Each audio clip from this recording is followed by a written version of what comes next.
मेरे हबीबे करीम सैयद आलम सल्लल्लाहु अलैहि वसल्लम से हजरत फातिमा ने कहा, या रसूल अल्लाह, जो बीबी अल्लाह के करीब होना चाहे, जो रब का कुर्ब पाना चाहे, जो अल्लाह की वलिया बनना चाहे, मुझे कोई नुस्खा बता दे, मैं औरतों को बताऊं।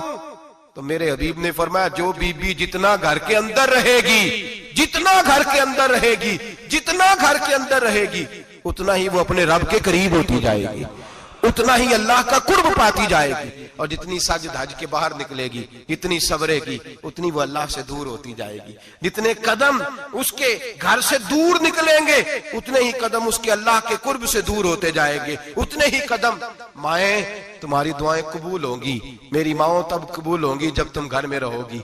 बेटियों, रब करीम का कुर्ब उस वक्त नसीब होगा जब तुम घर के अंदर रहोगी। तो भाई, कीमती चीजों को गुलाब चढ़ते हैं। किसी ने कभी केमिस्ट्री गुलाब पे नहीं छुपाई, फिजिक्स नहीं छुपाई, कभी किसी शायर अदीब ने अपना लिखा हुआ शायरी का कलाम नहीं छुपाया। गुलाब जब भी चढ़ता है, कुरान पाक को ही चढ़ता है। मेरे भाई, करोड़ों और अरबों और खरबों का मकान बना के लोग उसको गुलाब नहीं चढ़ाते। गुलाब जब भी चढ़ता है, बैतुल्लाह को ही चढ़ता है। जो चीज कीमती होती है वो गुलाब पे होती है। मेरी बहनों, मेरी बेटियों, अगर तुम अपने आप को कीमती बनाना चाहती हो तो गुलाब में छुप जाओ, तुम्हारी कीमत बढ़ जाएगी, तुम्हारा वकार बढ़ जाएगा, तुम्हारी अजमत बढ़ जाएगी। मेरे हबीब ने फरमाया, जितनी घर के अंदर रहोगी, दुनिया तो दुनिया रही, अल्लाह की नजर में तुम्हारी कीमत बढ़ जाएगी। मेरे नबी रहमत, नूर मुजस्सम, शफी मुअज्जम सल्लल्लाहु अलैहि वसल्लम ने फरमाया, जो बीबी बन संवर के बाजार जाए, मेरी तरफ देखें, आंखें खोल के देखें, ये हदीस आपने सुनानी है। इंशाल्लाह बोलिए, सुनाएंगे इंशाल्लाह ताला, बोल के इंशाल्लाह कहिए, आपको सवाब होगा। सुनाएंगे इंशाल्लाह। मेरे नबी करीम सल्लल्लाहु अलैहि वसल्लम ने फरमाया, जो औरत बन संवर के बाजार जाए, अब तो खैर बीबियां बुरका पहन के जाती, बुरके पे भी कढ़ाई की है, बुरके पे भी काम करा है। बुरके पे जो काम और नक्श निगारी हुई है वो 10,000 की है। बुरका पर्दे के लिए पहना था, दिखाने के लिए। ये कैसा बुरका है कि उसने बुरका भी पहना हुआ है और बुरका भी उसने फैशन वाला पहन लिया है। ये किस तरह का? इस तो पर्दे को पर्दे की जरूरत पड़ गई। मेरे हबीब पाक अलैहिस्सलाम ने फरमाया, बिला जरूरत, औरत को इजाजत है, बीमार हो तो डॉक्टर के पास जाए, औरत को इजाजत है, जरूरत पड़ जाए, घर में सौदा सलफ ना आता हो तो लेने चली जाए, औरत को इजाजत है। अगर गवाही की जरूरत पड़ जाए तो पर्दा करके काजी अदालत के पास गवाही देने जाए, औरत को इजाजत है हज पे जाए, औरत को इजाजत है उम्रे पे जाए, औरत को इजाजत है कि अगर किसी वक्त जिहाद के लिए औरतों की जरूरत पड़ गई तो हजरत फातिमा और जनाब आयशा की सुन्नत अदा करे, जिहाद को जाए। लेकिन अगर औरत मौज करने जाए और रोज कहे वो देखे ना, फलां पार्क में थे, आप तो कभी गए ही नहीं, फलां जगह थे, आपके पास तो फुर्सत ही नहीं, फलां मेरी सरगोदे वाली बहन का खामन तो रोज लेके जाता है, आपने तो कभी तवज्जो ही नहीं फरमाई। रोज पैगाम देती रहे, रोज पैगाम देती रहे। मेरे हबीब करीम सैयद आलम सल्लल्लाहु अलैहि वसल्लम ने फरमाया, जो बीबी बन संवर के बिला जरूरत बाजार जाए, नबी पाक अलैहिस्सलाम ने फरमाया, एक कदम वो उठाएगी तो उस पर अल्लाह की लानत बरसेगी, फरिश्तों की लानत बरसेगी, जमीन वाले लानत बरसाएंगे, आसमान वाले लानत बरसाएंगे। और मेरे हबीब बोले तो फरमाया, जब अल्लाह की लानत बरसेगी तो मैं भी उस बीबी पे लानत ही करूंगा जो बीबी बन संवर के जाए। और आगे सुन ले, मेरे हबीब ने फरमाया, अगर उसका खामद राजी हो, उसके बन संवर के बाजार जाने पे आप नाराज हो जाएं, अल्लाह करे इस बात पे हो ही जाए, और अल्लाह करे बदल जाए निजाम, जो खामद खुद मेकअप करा के तैयार करा के पार्टी में लेकर के जाए, जो सामने वाली फ्रंट सीट पे खुद बगैर नकाब के उसको बिठाए, जो मोटरसाइकिल की पुश्त पे खुद तैयार करा के बिठाए, और जो खुद कहे तू चली जाना, जा तू शादी भी तू देखा, फला काम भी तू करा, मैं आजाद हूं। मेरे हबीब ने फरमाया, जिसकी बीवी बन संवर के जाए, जिसकी बीवी मेकअप करके जाए, चेलम पे भी ब्यूटी पार्लर से होके जाती है, जिसकी बीवी बन संवर के निकले, वो राजी हो, वो खुश हो। बाद ऐसे मना करते हैं, नाराज होते हैं, वो गुनाह सिर्फ औरत के जिम्मे है। लेकिन अगर औरत बन संवर के निकल रही है और खामद राजी है, वो कहता है, हाँ हम मॉडर्न है, हम जदीद दौर के हैं, हाँ जिद्दत इसी का नाम है, हाँ तो लोगों को पता कैसे चलेगा हमारे पास पैसे हैं, कैसे पता चलेगा कि 3 गाड़ियां एक अब्बा जी के पास है, एक बेटी के पास है, एक बीवी के पास है, कैसे पता चलेगा कि हम बहुत ताल्लुकात वाले हैं, अब्बा जी फलां शादी पे, बेटी फलां घर में और बीवी फलां घर चली गई, हमारे ताल्लुकात ज्यादा है इसलिए हमें ज्यादा जाना पड़ता है। मेरे हबीब करीम अलैहिस्सलाम ने फरमाया, औरत बन संवर के जाए, खामद राजी हो, वो जितने कदम उठाएगी उतने ही अपने खामद के लिए जहन्नम में मकान तामीर करेगी। फरमाया उसके खामद के लिए उतने मकान दोज़ख में तैयार हो गए, वो जलाया जाएगा, वो तपाया जाएगा, वो जहन्नम की आग का ईंधन बनेगा। और मैंने शायद आपको दर्जनों बार हदीस सुनाई हो, मेरे करीम रसूल ने फरमाया बीबी एक होगी पर 4 आदमियों को जहन्नम में लेके जाएगी। या रसूलल्लाह किसको? फरमाया बाप ने पर्दे का नहीं कहा तो बाप भी दोज़ख में जाएगा, अगर भाई ने पर्दे का नहीं कहा तो वो भी दोज़ख में जाएगा, शौहर ने पर्दा नहीं कराया तो वो भी जहन्नम में जाएगा। वो बेटा जो कहता था ना ना 1.25 लाख का मोबाइल लेना है, तो अम्मा ने घर के अंदर शोर डाल दिया, मजबूर किया, खामन को लेकर के दिया। उस बेटे से पूछा जाएगा तू सारी जिद्दें अम्मा से मनवाता था, ये तूने क्यों नहीं कहा पर्दा कर ले? और अब तो बीबी जरा 40 साल की होती है तो कहती है मेरी खैर है, मैं बूढ़ी हो गई हूँ, मेरी खैर है, रोटियां सारी खाती हूँ, बाकी सारे कामों में जवानों की तरह हूं, पर्दा नहीं मैंने करना, मेरी खैर है। फलाना तो मेरे बेटे की तरह। जुल्म की हद है, जुल्म की हद। कजन एक दूसरे से हाथ मिलाते, कजन, वो किस मुसीबत का नाम है? कहते ये भाई है, ओ भाई ये भाई होता तो इससे निकाह नाजायज होता। अब चूंकि अल्लाह ने इसके साथ निकाह को हराम रखा है तो ये तुम्हारा भाई हो सकता? मेरे रसूल करीम सल्लल्लाहु अलैहि वसल्लम ने फरमाया सुवर निजसुलैन है, कुत्ता बिल्कुल नापाक नहीं होता, कुत्ता भीग जाए तो बादों का नापाक होता है, या कुत्ते के मुंह से थूक निकले तो नापाक होती है।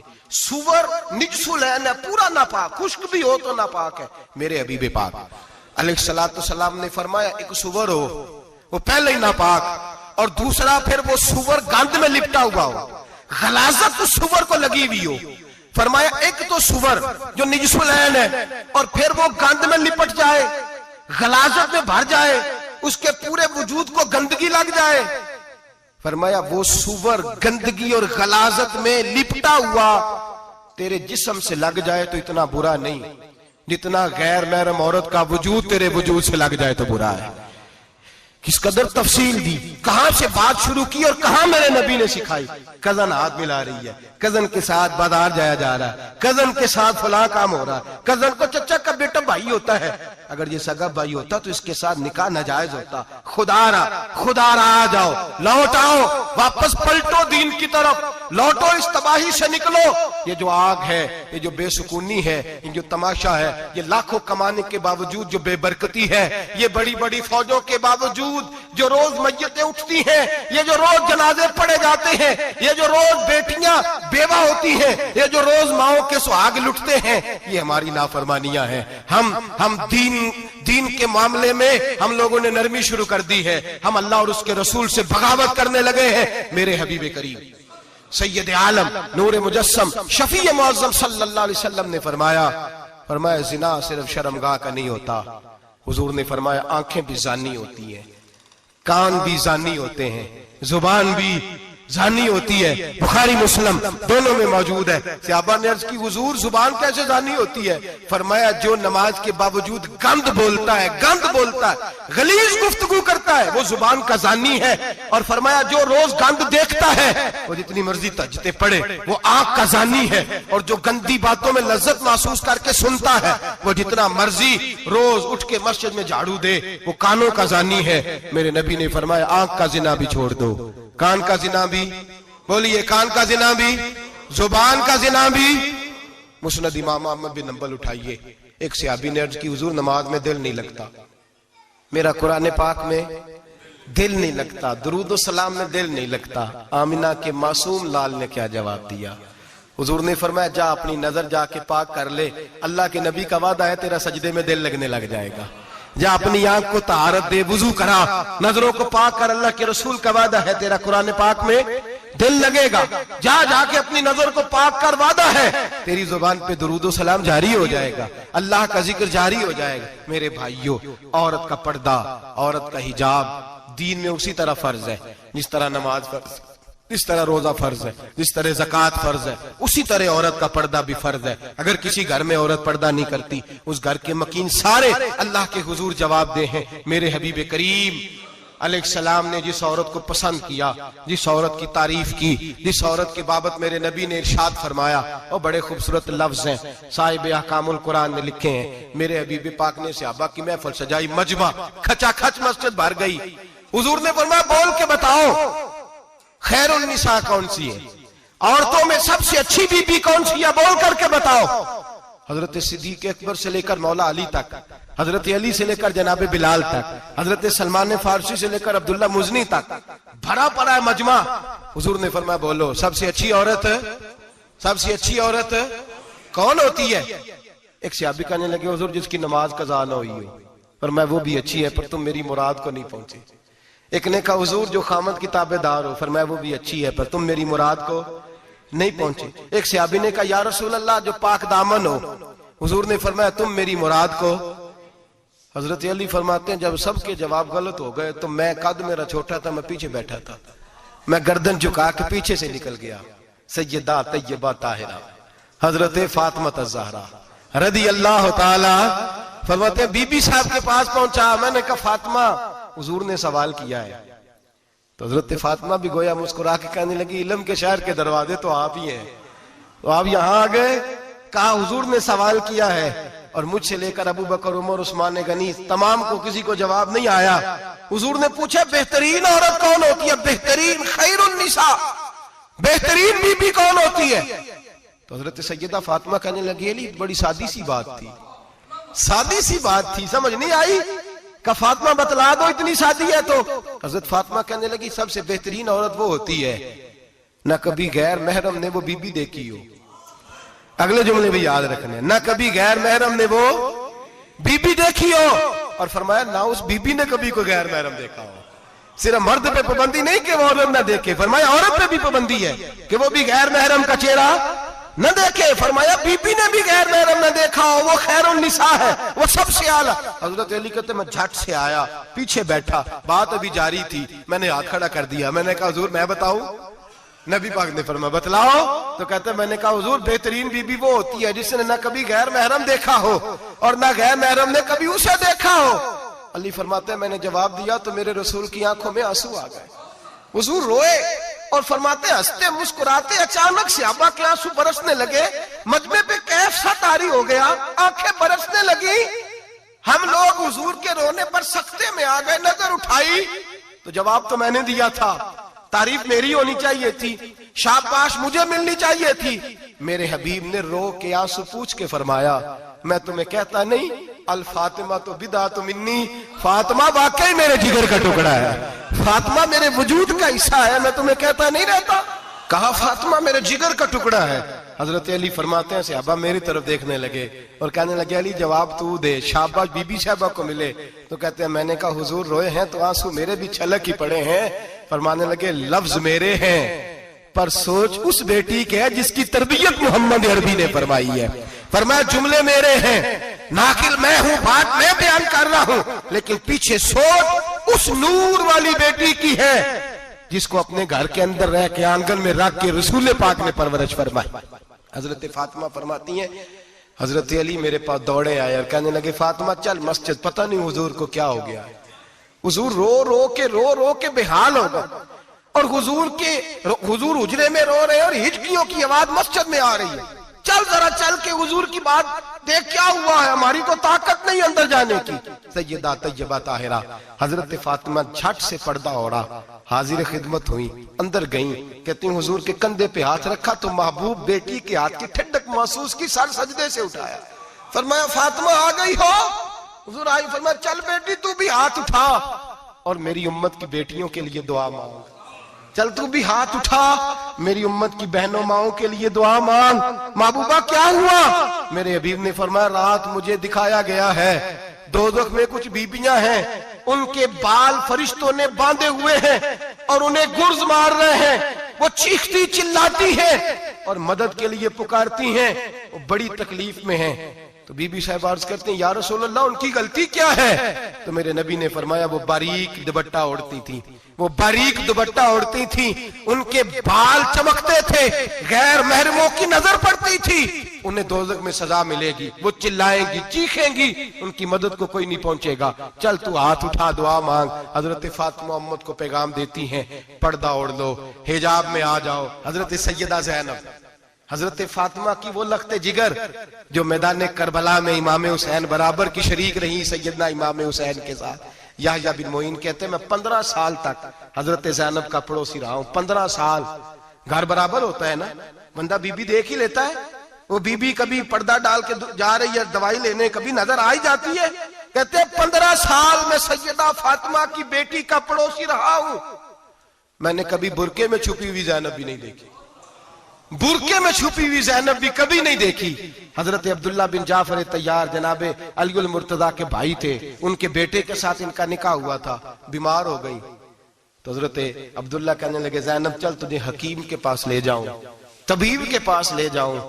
तो हजरत ज़ैनब कहने लगी आप जाइए मेरा हाल बता के दवाई ले आइए। तो हजरत अब्दुल्ला जाफर तैयार कहने लगे शरीयत में गुंजाइश है डॉक्टर के पास जाने, हकीम के पास जाने की गुंजाइश है, तू चलती क्यों नहीं? तो हजरत ज़ैनब कहने लगी शरीयत में गुंजाइश तो है, पर अब्दुल्ला मेरी मजबूरी ये है कि मैं फातिमा की बेटी हूं। शरीयत में गुंजाइश तो है पर मेरी मजबूरी ये है कि मैं हुसैन की बहन हूं। शरीयत में गुंजाइश है पर मैं हसन की बहन हूं। शरीयत में बड़ी गुंजाइश है पर लोग मुझे मोहम्मद अरबी की नवासी कहते हैं।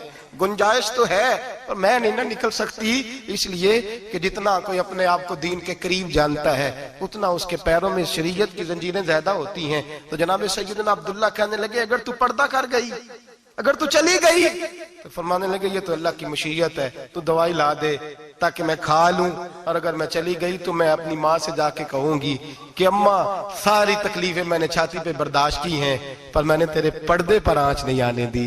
मेरे भाई ये उसवा नूर है, ये उसवा हसना है, ये हमें सिखाया जा रहा है। मेरे हबीब करीम की बीवियों का ये हाल था, बीवियों का अपने घर के आंगन में हजरत आयशा सिद्दीका, हजरत सौदा जनाबे अफसा अपने सेन में जब बैठती थी ना तो दीवार की तरफ मुंह करके बैठती थी, दीवार के साथ लग के दीवार की तरफ। बीबियां अपने घर के अंदर भी दीवार की जानब मुंह करके बैठती थी। लोग पूछती, बीबियां पूछती कि अपने घर में भी दीवार को मुंह करने का मतलब? कहती हो सकता है कुछ छत पे चढ़े अचानक नजर पड़े, तो हम चाहती हैं फिर भी हमारा चेहरा नजर ना आए उसे, फिर भी हमारा चेहरा नजर, हम अपने घर के अंदर भी पाबंद रहती हैं कि हमारे चेहरे नजर ना आए। खुदारा बड़े पैसे जिंदगी में लुटाए हैं, 1000 1500 बुरके पे भी खर्च करो, वो घर ले जाओ, वो अम्मा को भी दो, बहन को भी दो, बीवी को भी दो, उसको कोई ये पहन ले। इसलिए कि जब तो हजरत फातिमा के तरीके का पर्दा करेगी तो तेरे आंगन में सैयदा ज़ैनब की तरह की बेटियां पैदा होंगी, वो उस सुन्नत पे चलने वाली बेटियां तेरे आंगन में आएंगी। खुदारा मेरे भाई आज ये नियत करो, ये इरादा करो और अपने घरों को पर्दे का पाबंद बनाओ। अगर एक बेटी पर्दादार हो गई तो कई खानदान पर्दादार हो जाएंगे, अगर एक बेटी पर्दादार हो गई तो कई घराने संवरेंगे, कई जगह पे नूर फैलेगा। ऐ अर्श के मालिक, ऐ मेरे महबूब के खुदा, तुझे वास्ता है मेरे महबूब की बीवियों का और तुझे सदका हुजूर की शहजादियों का। ऐ अल्लाह इतना करम बरसा, इतनी रहमत बरसा कि मेरे वतन की बेटियां और मेरे वतन की माएं बहनें बच्चियां ये समझ जाए कि हमारी निजात सिर्फ हजरत फातिमा के बुरके में। मेरे आका मदीने में मुझे भी अब बुला लीजिए, मेरे आका मदीने में मुझे भी अब बुला लीजिए। तरसती है मेरी आंखें, तरसती है मेरी आंखें, मुझे रोज़ा दिखा दीजिए मेरे